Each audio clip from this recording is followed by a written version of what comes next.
Is an issue. You know, we said it's so hard. We're not wanting to discuss politics all the time, and yet politics even is in the Oscars. And so, with this ban that has gone into effect, an Iranian director, Oscar Farhadi, nominated for The Salesman on Saturday.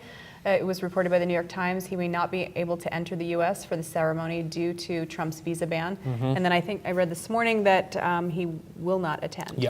And so. Yeah, I mean, last night the SAG Awards were on, and did you get? I caught bits and pieces of it.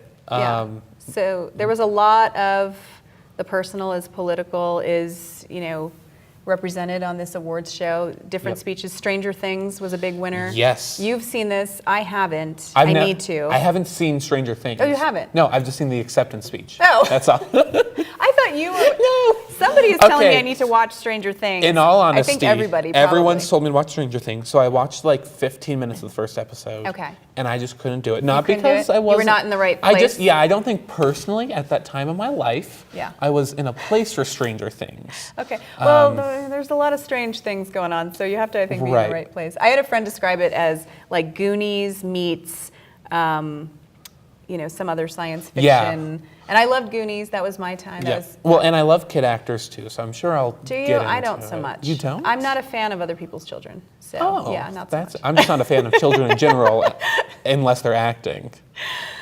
Billy Elliot is opening this weekend at the Vintage Theater, so I got to interview the little kids, and they're talking like the little accents. You have to be on your best behavior. I know, I was like, hello. Don't traumatize this child. It's a hard thing for me to do. But I only caught the acceptance speech. But what I heard at the SAGs, every single acceptance speech kind of made a jab at Trump. Like every single one.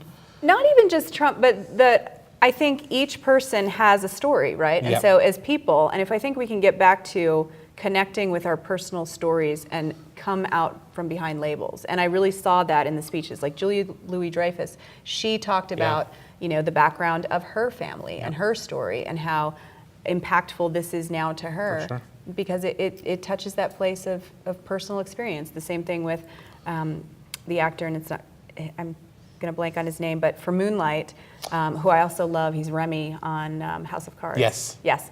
Okay.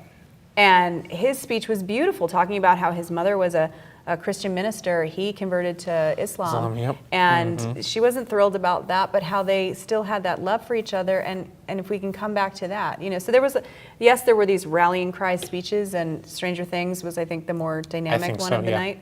But there were also just beautiful stories. And I think, actors and artists and writers and journalists and we're still members of society. Everyone has a place in this party. So